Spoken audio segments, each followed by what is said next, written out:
So the last time I saw you, you were like next door at Wanda's. So Mm. how long have you been here? You got your own spot now. What's it again? So last time I saw you, you were next door at Wanda's, and now you got your own spot. Like, Oh, yeah, yeah, yeah. That's correct. Yeah. yeah. How long have you been here? Well, I've been here since about 6 months now, or over 6 months. Nice. Yeah, since July till now. Yeah, since about 6 months. Been, Okay. yeah, yeah. So question: what inspired the name Touch Image? Wow, that's an interesting question. The touch image, it was just me, because my image has been touched Mm-hmm. in the kingdom. I've been here 19 years now. 19 years experience of living in the kingdom. Obviously coming here as an immigrant, you don't really understand how it works in the kingdom. So, but when you deal with the justice system, it makes you understand how the kingdom works. Mm-hmm. So, and what inspired me, the touch image, is just the fact that my image was touched by the British law, the British justice system.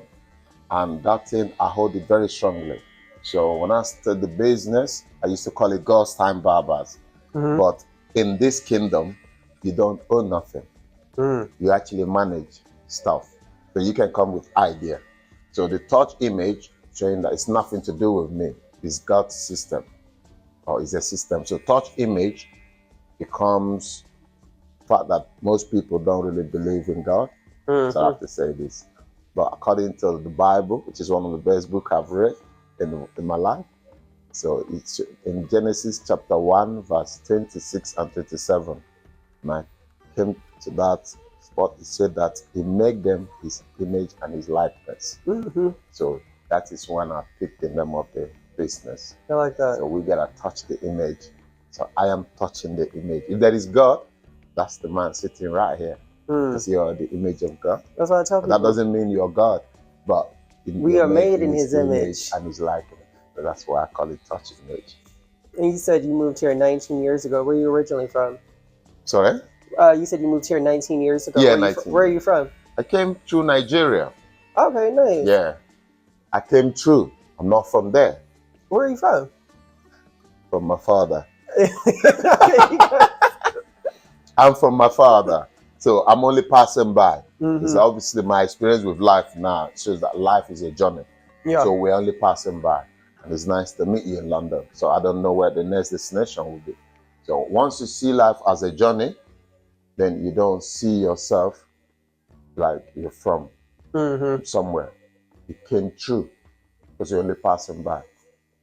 If that makes sense. No, it does. I was actually, I do hair too. So a few weeks ago, I had a client, and I was telling her, I was like, a lot of times our ancestors, Yeah. if you look at history, we're all nomads. You can trace them back to so many different places. Yeah. So sometimes they'll call you back home to a place, Yes. or they'll make you feel less fearful when you get to a new place because they're like, hey, we've been traveling our entire existence, so don't feel afraid to go Yeah. somewhere different. Yes. And why did you choose to settle here in North London? Well, as a student of law, I was sent here. I came as a student, Mm-hmm. and obviously as an international student, I came to study. And out of all the universities in the UK, it happens to be Middlesex. Ah, okay. You see, and financially, I wasn't able to enroll in the Middlesex, Mm-hmm. but I end up living around the Middlesex area. So if you head up there, there's a Middlesex University, which is known as MDS. Mm-hmm. So and I couldn't enroll because financially it costs a lot. Mm-hmm. So, but I end up living around, and living in the Middlesex area got me to really. I enjoy the name. I like the name of the university, and guess what? In the middle of the search, great things happen.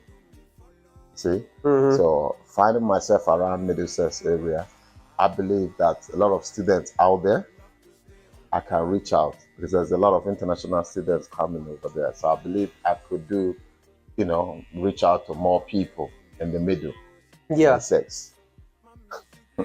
So yeah, being around here is something that maybe is it's just a life journey. So I can't say that it's by accident.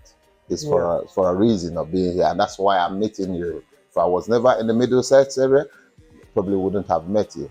Right. So being here is, I think, it's one of the reasons meeting you and also in this interview. Well, I used to, walk by from the tube to university, and I would Yeah, always see your sign. Oh, it was like what it said: free cuts for anyone in need. yeah, And I free was like, haircut. oh, that is so nice. Like Yeah, that is really cool that somebody is doing that because typically the bigger a city is, the harder it is to find people who care about people. that's correct. And I just thought that was like really dope. So like, how did that come about? The free haircut sign. What was that about? Oh, the free haircut sign is just a way of giving back to the community. Because I mean, myself, I had experience. I told you earlier with the justice system, Mm-hmm. and the justice system, I was given. I would say I'm a child of grace. So I've messed up. I've violated the law of the land. So when you violate the law of the land, in the process you learn. So you have to go to court, at the magistrate or crown court, and then ask you why, what happened. Mm-hmm. So being able to expose the justice system helped me to understand what the country is about. It's all about helping people and finding a way to help. Instead of judging, you help.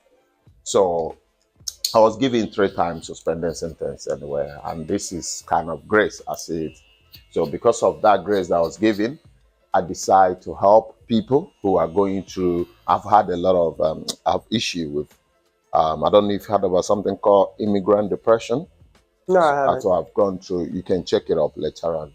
So immigrant depression is a kind of depression when you leave your country origin and go elsewhere. Mm-hmm. So you mix family, you're not used to the environment, you feel unacceptable, and it can develop other stuffs that you don't even That's interesting that understand. has a name because I always wondered about that. I used to always think about when you watch the news and you see like refugees or people who immigrate to other Yeah, places yeah, for whatever reasons. And I would always think like it must be so hard to pick up your life and go somewhere you didn't plan on going yes, or you didn't really care to go. yeah, Like, wow, that, yeah, yeah. It's a sort of depression. Nobody talks about it. Because they don't. myself, I know that something is wrong with me, but I don't know Mm-hmm. what to call it.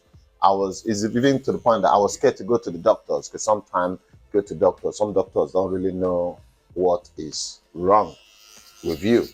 But you, I think you are responsible for your body. You're responsible to take care of yourself. You know how your body works and everything. So, and that sort of depression, this barbering has really helped me over the years to deal with this sort of depression. And then just cutting hair, talking to people, it's kind of like a therapy. I do this all day. Yeah. Unlike my colleague, he's not really talk. Well, fortunately, our business is more of talk. It's a therapy. You sit there, not to rush you. I want to make you, pamper you because you're the most valuable thing that is Yeah, well, right here. the type of conversations you get as a barber or a Yeah, hairstylist in yeah, the chair, yeah, you would think you should go back to school to study being a therapist because you always have to help so much. Sometimes I'm like, sometimes it's actually, sometimes I find that my clients help me. mm-hmm. Like, usually I'm always giving them advice, but then every once in a while, they'll be really insightful. And I'm like, glad you walked in today because Yeah. I wasn't feeling it today, and you walked in and changed my whole disposition. So that I understand that. You see, And how long have you been a barber? I've been a barber now for over 10 years, constantly.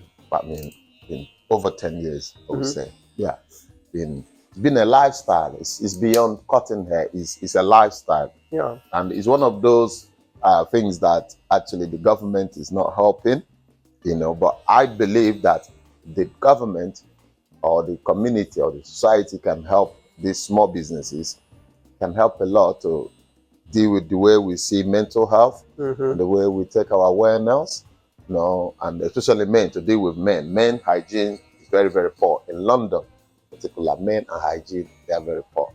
Yeah, So, I've noticed that. One of my old flatmates, it was funny. One day he was like, "I like how you do that." I was like, "Do what?" He was like, "Shower every day." I was like, "You don't shower every day?"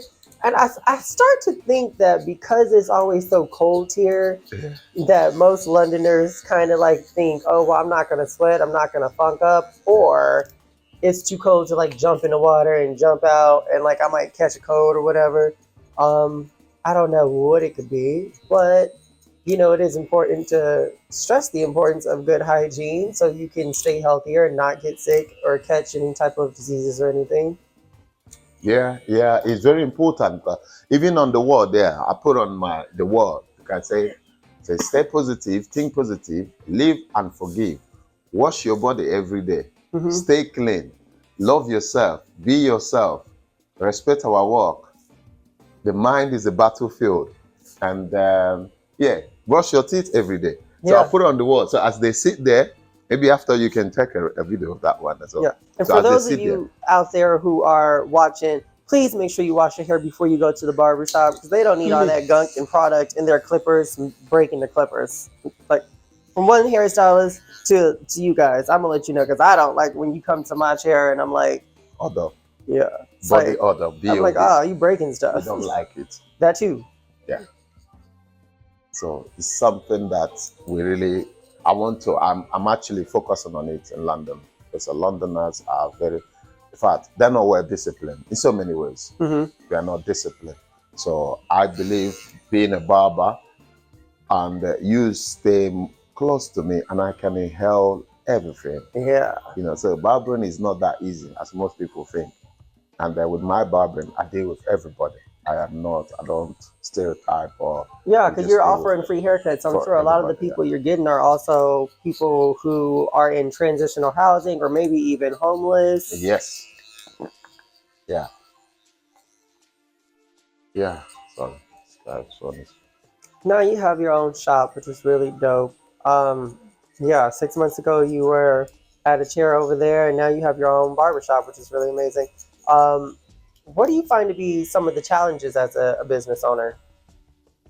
Well, some of the challenges as a business owner, it can be so many of them, but I'll give you a few.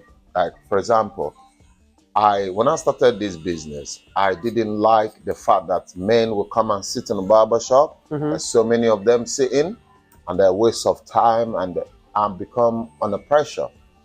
And I don't like to rush people because barbering is more or less an art. It's an artist. So you need to take time and show the detailing of what you're doing. Hmm. But because London is so competitive when it comes to business and the diversity, so some people from different race, their hair is very easy to deal with, Hmm. especially the Asian community. But black hair you need more time Yeah. to deal with black hair, and most of them who don't really want to cut black hair because it takes longer. And So then you got the unfortunately, line of all the textured hair clients. Yeah, I get yes, the that hair too. Where I'm texture, like, I look yeah, at my books, I'm like, well, everybody, okay, so I got all the textured hair, yes, extensions, and all yes, that, and y'all get the easy yeah, stuff. Okay. yeah, yeah. So yeah, then it's tough with black, and they kind of they come they will spend the time to cut the hair. They find it difficult to pay. Mm. So most people don't really do it. So what my secret was to get them book an appointment. So obviously by doing an appointment, I know you got this time slot, and I will spend 30 minutes to 45 minutes. Is it good enough according to professional timing for a barber, or depending on the style you want. Hmm. So by being able to apply time to practice, put time to practice, do a booking system, it helps me to deal with the people in a respectable way. So it's been very, very helpful. Unlike when they are not booked in, and a human being naturally, they are very impatient, and until they go to hospital, and Mm. that's where they call them patients. But otherwise, they don't have patience. But barbering has helped me, and even myself, patience is very, very hard to, you know, You have to learn it. It's you have like to learn, yeah, you how to. know, the older you get, the better you become at it. Absolutely, yeah, yeah. Um, the thing, so the barbering has helped me to be patient, especially when you're dealing with children. Most barbers don't like to cut kids because kids are always moving around, and the parents don't want you to treat their kids with rough-handed. Hmm. So you have to be very, very patient and careful when you're dealing with a child. So yeah, the appointment system has helped me, especially as an African and a black person, which I'll tell you that most black people don't keep the time. They are very, they do not time discipline. And because of that, I don't really charge for the booking system For the because I time. want to trust your word. Your word is your bond. Yeah. It's very powerful. You say you're coming, you keep it real. Don't tell me you're coming, you don't come. That's stealing.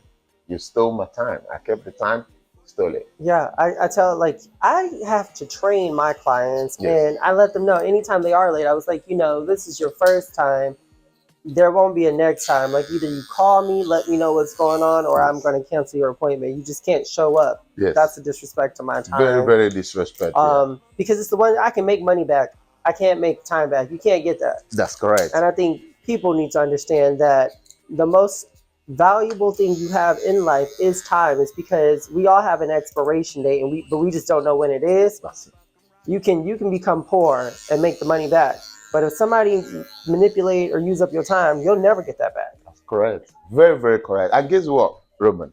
My name is actually Godstime. So imagine bearing such a name, Godstime. So it tells everything. But thank God it wasn't too late. Because if it was too late, I'll be dead.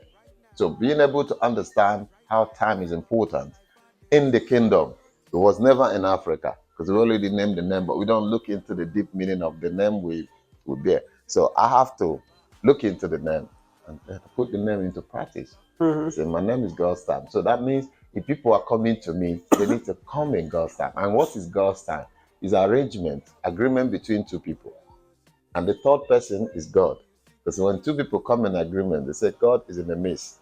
So time becomes something that I use my platform to educate time, especially men. No disrespect. I don't care who you are, what you are, how much money you have, whatever your time is. Time is a respecter of nobody.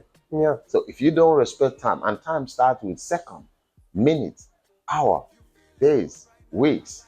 So if you don't respect that second, it is moving, ticking, you will never respect nothing in your life. And that is just how I see it. So I'm using this platform for touch image. I got 24 hours a day. My time is already shared with so many people. I'm not here to deal with one person. I don't care how much money you're going to give me. I want to use my time so many people to serve God. We're here to serve. Not to be served, but we're here to serve. Yeah. So time is very, very important. Yeah. And I think people also just think about not even just serving God, but serving your fellow person. Fellow That's people. God. Yeah, literally. Because how I look at it, it's kind of like, if we are made in his image, and I always tell people sometimes when they ask me how I believe in God, I was like, God shows himself through people. Through people. Because sometimes you could be going through something and somebody will walk in your life and show you a miracle you was praying for, but they showed it through a human form. Yeah. So, with that being said, you have to respect people like you would God. That's correct. Don't just think it's like this higher power that you are needing to respect, but it's everybody. It's because we are made in his image. Yes. He's inside all of us. Yeah. He or she or them or they, I don't know. Yeah. Whatever you believe. Whatever you believe. The spirit is inside a spirit. all of us. So whether it's he or she, it don't matter. It don't matter. It don't matter. I know there's something bigger than me though. Yes, I definitely know that. Absolutely, yeah. Yes. Yeah. So time is very important, especially with the barber. Time is very, very important. So if the barbers can actually work on time instead of packing people up in the shop and begin to educate. It wouldn't take the government to educate this. It has to be the barber, the industry need to educate this and let people know. It started from the pandemic when they did no social distancing. So that kind of reminding us of how important it is when it comes to a little training with people and stuff like that. So yeah, I take it very, very serious. And then I'm just living in God's time. This follows up into my next question. So what would be your advice for an aspiring barber? Anybody who wants to be a barber? Who wants to be a barber? To be honest, my advice would be, first of all, you have to love people. Yeah? You can't do this business without loving the people. So, and you have to love doing this job. It's a lot of long hours standing. So being able to love people without judgment or prejudice, it will make it easier for you. Then secondly, you need to kind of be a free mind, come out from being religious. Because when you're religious, you become more judgmental. So be a free spirit, yes, but know yourself and know what you stand for. So if you really want to do this business or do this job, you gotta work on yourself first. There's some personal things you need to work on, and then give it a shot, a try. I believe, yeah, anybody can do it. All right.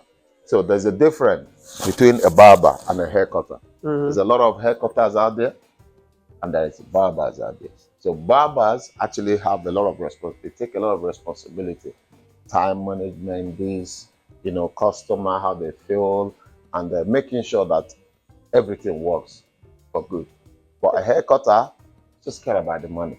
Cut your hair. I'll see you next time. Barber get to know the customer. You know their date of birth. Sometimes even you offer them free haircut on their birthdays. Just to make them happy. So you treat the client as this is just make him feel valuable. Yeah, I mean, it brings them back. It's like a circle. Like obviously, without them, there could be no you. There is no me. Yeah, exactly. So it's kind of like appreciate them.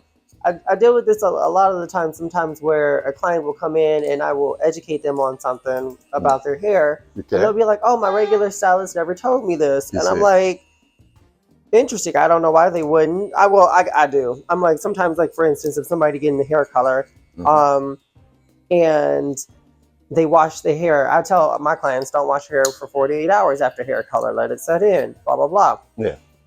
If I'm like talking to clients and they'll be like, "Oh, my stylist never told me that," and I'm like, "Yeah, because you're just gonna rinse your color out and then you'll see them in like 3 weeks, so they can do it again, and you paying these fees when you can stretch it for about 3 months." Yes. I'm like, so you have. I was like, even a recent client, I did her color, and 2 days later, she was like, should I do my color again? I was like, no, you're fine. If you haven't washed your hair, like you haven't washed it out, and you ain't using Head and Shoulders to like strip it, you're good. I go check her color to do a regular blowout style, and I'm like, yeah, your color still looks perfect. And she was like, okay, I'm just sometimes, I'm like, yeah, see, like some stylists do it for the money, and that's fine. Yeah. No judgment. But then there are some who do it because they have a love of it, love of people. Yeah.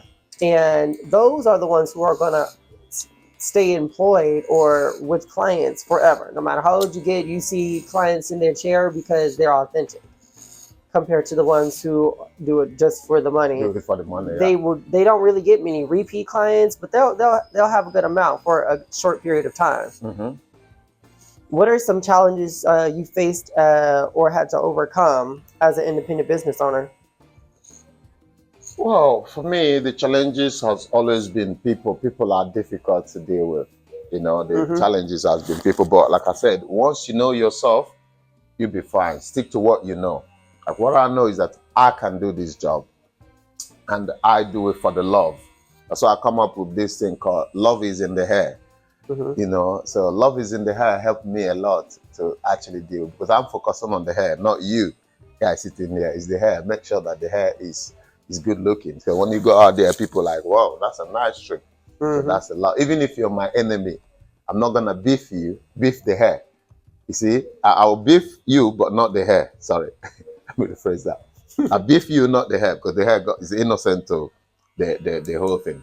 So yeah, the challenges has always been dealing with very challenging people who don't want to stick to my appointment over and over. They just want to come and ask me, are you busy? Are you busy? And they can see I'm busy. So you can imagine somebody see you working and he asking you, are you busy? Yeah. So that doesn't make sense. So, but you have to find a way to answer them nicely, because, they are still important in a way. I do like that you make appointments. Most of the barbers I've been to in London, they're usually like, oh, no appointment necessary, just walk in. So you're kind of just chilling there waiting for a spot to open. And like, me being from the States, I'm kind of used to be like, oh, I got an appointment at this time. I show up on time, maybe a little early, just to like chill or whatever. And like, I get my appointment time. It's almost like Russian roulette, not knowing if you're going to be able to be seen in 5 minutes or an hour and a half. Yeah. Thing is, in the UK, the people don't really take the barbering seriously, unlike elsewhere. And they don't really pay good money. Like I said, Yeah, no, y'all prices are really too cheap. It's too cheap. Yeah, What I pay in the States was crazy by comparison. yeah. I think UK people like don't really spend money in things when it comes to their personal well-being. They find it difficult to spend money. They Yeah. spend money on stupid things than I find it difficult to understand or comprehend how rent here can be so expensive, equivalent to like New York City prices. However, barbers and cosmetologists or hairstylists, yes, they are paid very less, a lot less. a For lot less. instance, I've seen barbers offering 12-pound haircuts. Yeah, Um, like something like usually like 20, 25, something like very cheap compared yeah, to like yeah, yeah, yeah, yeah. in the States, even for like the minimalist type of haircut, you're paying over $50. Mm-hmm. Not including any kind of perks or beard trims or anything like that or whatever. But obviously the price has to reflect the city you live in and the prices, because obviously you need to make a living. So I do Thank find you. it harder for people in the beauty industry here to make a living without, they have to have either a lot of like multiple hustles Yeah, or a ton of clients just to make ends meet. yeah, Yeah. yeah. It's so funny you said that because in the UK, like I said, in London, the business is so competitive. Yeah. It's all over There's the like, place there. yeah, there's Barber barbershops all shop, over. and it makes it difficult for real barbers to earn good money. Yes, and people just want something cheap. Even out there, if you look on the door, we have to offer £10. And Mhm. reason being, my colleague is very fast. If he was him cutting your hair, he would have done 10 minutes. Is done, fast and good. But that's not my type of barbering. That's Mhm. his type of barbering. So, and we do that. We offer that price so that we encourage people, especially students passing by. The Mhm. cost of living can be very high in Yeah. London. So we try to be very considerate when it comes to affordable haircuts. Yeah. You know, Oh, that's smart too. Yeah, with the university right there, we're like. helping the students and helping the locals as well to come keep fresh, keep a routine haircut. But like I said, the government is not helping. Apparently, we have free NHS, so I think that free NHS is actually Yeah, it only take you 3 months to get an appointment. God forbid you have a heart attack or I something. think it makes people not to take care of themselves because when something becomes free, then abuse coming. I believe, yeah, because I don't know. if you have to pay for it, then it makes you take yourself serious. But because it's free, it makes people take advantage. They live a loose life because they're gonna get hospital for free, and it goes to their well-being as well, especially haircut. They don't want to spend money. If possibly, they want to get it for free. And this is why I go out still there to go and give a free haircut for the people, but not you who is working. You have to pay. But if you're homeless and you're going through your job seekers, so I give them a free haircut just to help to support the community too. Crazy enough, even the rich people here expect free stuff.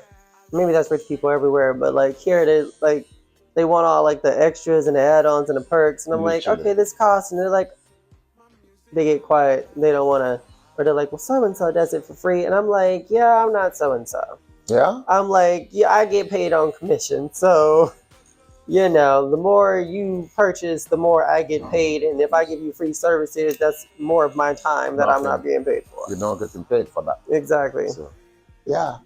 That's London for you, really. Now, earlier we were talking about how being a barber, you're pretty much also a therapist, but is there anything you take with you that your clients have taught you? Oh yeah, a lot, and they've really taught me a lot because I learn every day with different people, and that's just life. It's life. I see life as a teacher. You have to be a student. So the more you come across people, we learn from each other every day. So this business has really helped me. It's educated me more than college and university, or even what my parents taught me. Life will do that. By meeting people of different, because I work for everybody. So people who are in police, government officials, useful and I don't want to say useless, but everybody gonna sit in the chair. Everybody comes sit here, and then I deal with everybody, without judge. But most importantly is help me on learn how to be patient with people and not to judge, instead to help educate. All right. So this business, like I always, even in the next life, I would love to be a barber. Yes, because it's the only way I found to survive me in this capital. Because in the capital, it's very difficult to, find honest and real people.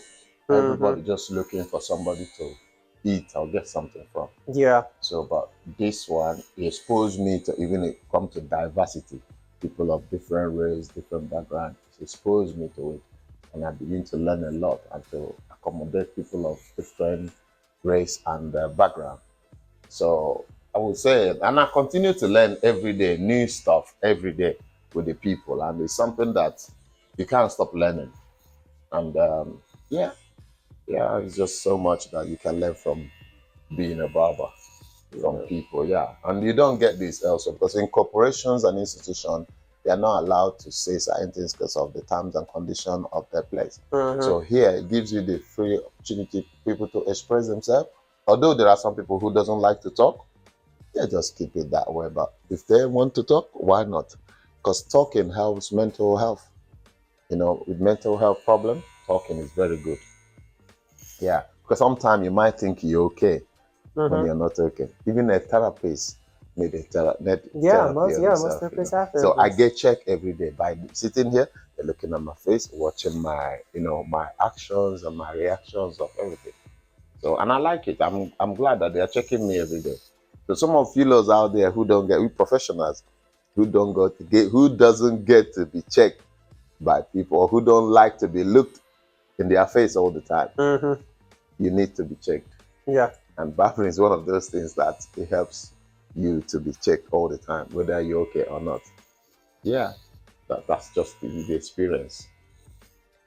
What sort of methods do you use for like advertising, getting yourself out there, promotion? Well, mostly it's word of mouth. Word of mouth. I tell people what I do, and haven't really get into the social media, but soon, since we've got our shop now, we're working on the website. Make sure we have a website, and people can go on our website. So I try not jump on all these applications, Instagram and TikTok, but I do my private thing on TikTok anyway. You can check me out on GT Love, the Brain Cracker. That's my TikTok social media platform. And the touch image is what we do. So you can see us at touch image as well. I don't really like to post people for some reasons. And I don't like to post people. I like to post what I do, but not to put, because not everybody Everybody's comfortable. I get that. comfortable with that. So I like to respect people's privacy. So yeah, but word of mouth is good. And the job, once the job is good, you can tell by yourself. People ask you, oh, where you get trim? You just tell them. So just do a good job, and the job can promote itself. That's my. What are your plans for future growth? Like you went from the chair to now having a full barbershop. What's next? Boy, well, we're trying to encourage young people to jump in this, especially in London, where you got a lot of young people who doesn't really know how to jump in the business or get into the business. Some of them can cut hair from home, and they've been doing it from pandemic, but we want to encourage them or motivate them to step out there. Come with confidence. This is nothing. It's not something you can't do. You can do it, but you need to, you need to step up. Yeah. So what I do, obviously, by going out there on the street, I do go to, city of London and check out the homeless people to give them free haircuts. So it's my way of trying to encourage a young person out there who want to become a barber. You can start by cutting the people they don't really need too much. Yeah. So you can come and join us. We're working as a team to use haircut to spray love in London. Because there's no other way that I could deal with than just use what I do, what I have to help. And that is it. Just anybody can do it. Yeah. Anybody can do it, yeah, but you have to develop the mentality and the attitude. Yeah. So what is trending in men's haircuts today? Here in London, I feel like the style differs depending on where you are, but here in London, what are like some of the haircut trends? I think it's more to do with a fade, skin fade, taper fade. So these days it's just a fade. Mm-hmm. You know, that's what I believe is trending. It's more to taper fade and skin fade. So well, it all depends on, you know, individual what they want. But Yeah, the trading is like what I'm doing now is a fade. So starting from zero fade, and then that's looking clean. yeah, I hope I'm getting what you want. Yeah, this is looking great. Okay, so yeah. It's, Lastly, last question. If you could give your younger self advice when you were starting out as a barber and business owner, what would the advice be? to give an advice to a younger barber, To a younger you. a younger me. Yeah. Ah, boy, that's an interesting one. Well, my advice would be make sure that you really want to do this. Make sure that, because you can't start something and don't finish it. Mm-hmm. You know, it's bad when you start something and don't finish it. Make up your mind first. Make sure that you want to do this. And once you make up your mind, you gotta use one thing, this power, pray. Anything you're doing, pray about it, no matter what. No matter who and what you're praying about, pray about. Pray is very important. I always like to pray in anything. Pray, I get prayer involved because it's the power. That's where the power lies. The power of prayer. Most people underestimate power of prayer, but prayer is very, very important. Mm-hmm. Pray about it and execute, you know? Yeah. And then just it's a slow process, like a baby step. Take a baby step. Don't take too big step. A baby step will take guide you to where you're going, you know. And then, yeah, my younger self, he already knows what to do, if I would say that. But yeah, just take it easy, one day at a time. I used to, when I was younger, I used to think I get it just at one time, but it don't work like that. You know, a baby step is the best step to whatever you want to go, you know.